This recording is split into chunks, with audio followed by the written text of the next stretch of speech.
46. Dito na po kayo natutira sa natin. Since birth.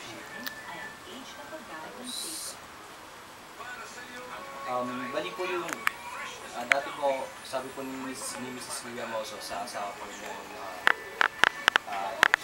in charge ng Barala, then na-transfer po sa inyo. Ganito yan eh. Yung lighthouse na yan, ano yan eh. Bali, pangatlong sali na. Yung asawa ng sekretary ng barangay, sila yung pangalawa. Kasama niya, father ko. Nung nag-retire ng father ko, ako na.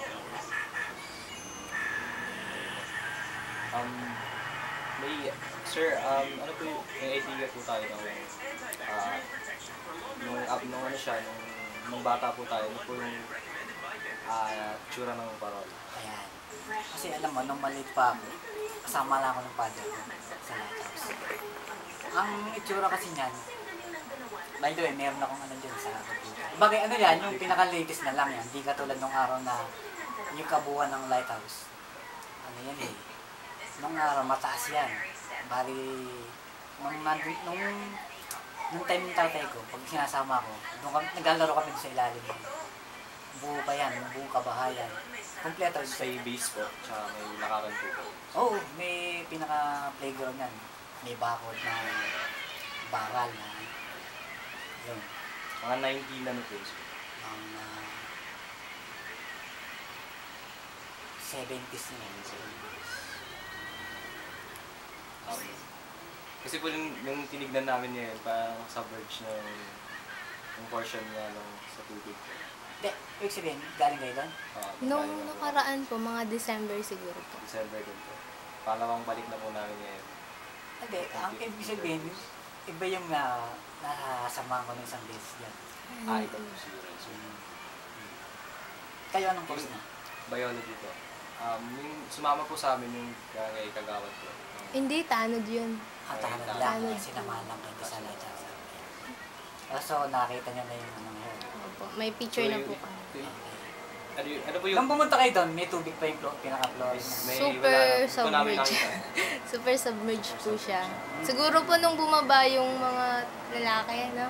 Siguro hanggang dito po nila ata. Oo, kasi ngayon, medyo namutang na siya. Yung pinaka-balkonahan niya, kita na. Kita na po. Pero parang may picture po yung ngayon mismo na parang kita na yung balkonahe po, yung sinasabi niya.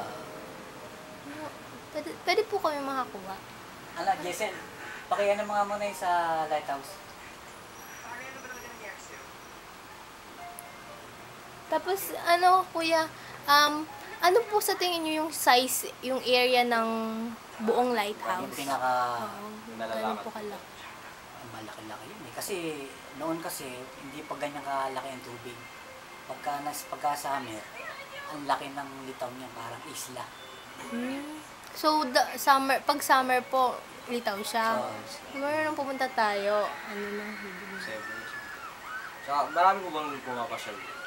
Nung araw, nung kabuuan, nung time pa ng father ko.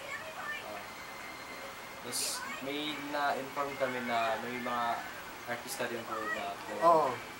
Like Noro, Nag-shoot sila doon. Na-shooting din. Parang anong film? Anong movie? Kasi nung araw pa yung drama series eh. Drama series. Noro. Ang makulay na daigdig ni Nora. Something like that. Try mo. Hanapin na lang po namin.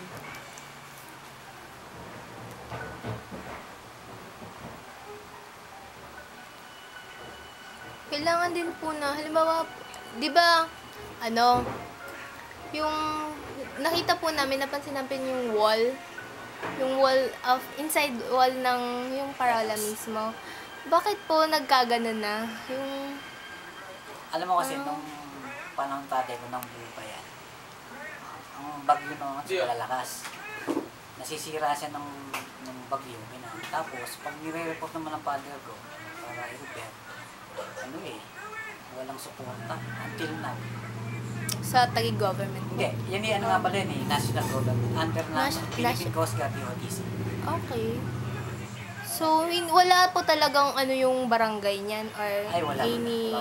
city. Walang So, yung kapangyarihan ng light- barangay. Yung parang light po nasa taas, so yun po yung nag-install yun. So, Bali, ano na, yung lighthouse keeper light, katulad ko, mga pattern. Oh. Yung ano ba, matagal ng panahon. Kasi, ayan, dati, ano lang yan, yung bigas. Sa pagkagabi, pupunta ng father ko, sisindihan niya. Tapos, pagdating ng morning, saka nila papatayin mo. Hindi pwedeng magdamagan ng bigas. Kasi, masusunog yung ano niyan eh. Masusunog yung pinaka-lens. Kasi sa usap, maitim ang usap eh. Hindi pupunta ng the day before, after ng Sir, aware po ba sila na yung parola po, may history po, as in parang historical landmark po siya nung panahon nila Bonifacio yun. may ano ko niya. Na reaction. Ano sa akin, palagi ko totoo. Kasi, ang pwesto ng lighthouse, papasok ng Manila. Kasi, noong araw, sina Rizal, taga Laguna yan eh. Pag napupunta ng Manila, lumuluwas, ito nagpapahinga. Yan sila Dinadaanan po siya. kasi wala nang ibang dadaanan, paluwas sa Manila, hindi dyan. Sabang. Yeah. So, ano po yung sa tingin ko niyo yung pwede pong gawin ng local government para kasi yung parang tingin niya sa parola underrated siya as a historical landmark.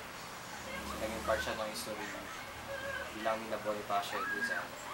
So, ano po yung sa tingin nila yung recommendations po para gawin or renovate or at least masama siya sa mga historical landmarks.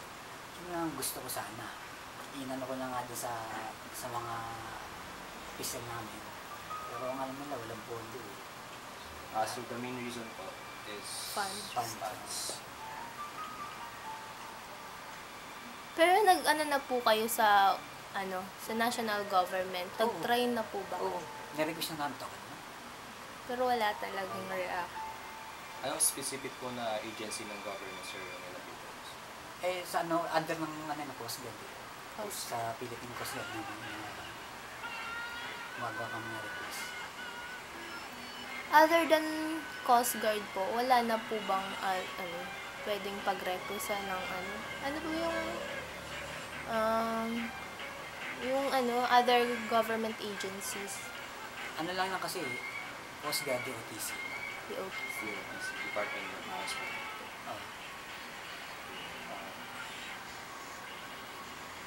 Yun na, di ba? Okay na yun. Okay. Yeah.